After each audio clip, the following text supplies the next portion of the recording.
Atgriezieties īstenībā. Varbūt jau šajos svētkos ar radošu naudu sapņi piepildās. Uzdāvini Galactico dāvanu karti.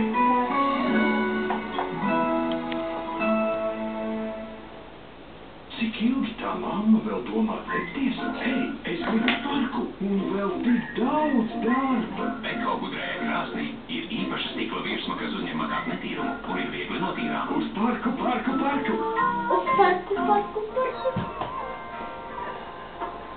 Paldies. Dmitrij, ir gadu svētkos mēs apciemojam rozes tanti. Ir tāda lieta, bet šogad tur sabrauks vesels lērums ar tantēm. Un būs maz vietas. Tādēļ mēs cerējām, ka tu piekritīsi palikt mājās viens. Uz visu nakti. Uzlaidi! Svētkos Zelta 12 savējiem piedāvā skāriņjūtīgus telefonus ar Android operētāju sistēmu par neticamu cenu. Tāds brīnums tikai pie Zelta ziltiņas. Atkal izdevīgāk. Vai ārā ir augsts, tad pie jums mājās ir silts. Lai laukā ir tumšs, bet pie jums lai ir gaišs. Priecīgs Ziemassvētkus.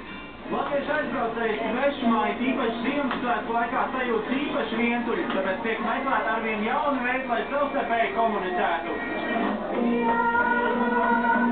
Taču vecāka Linda tā īsti nepieņem pēdējo gadu aizbraucējus un pārmet viņiem patriotismu trūkumu.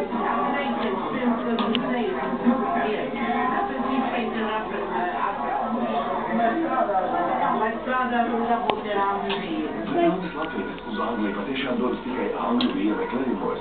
Kā latvieši svin Ziemassvētkus Anglijā?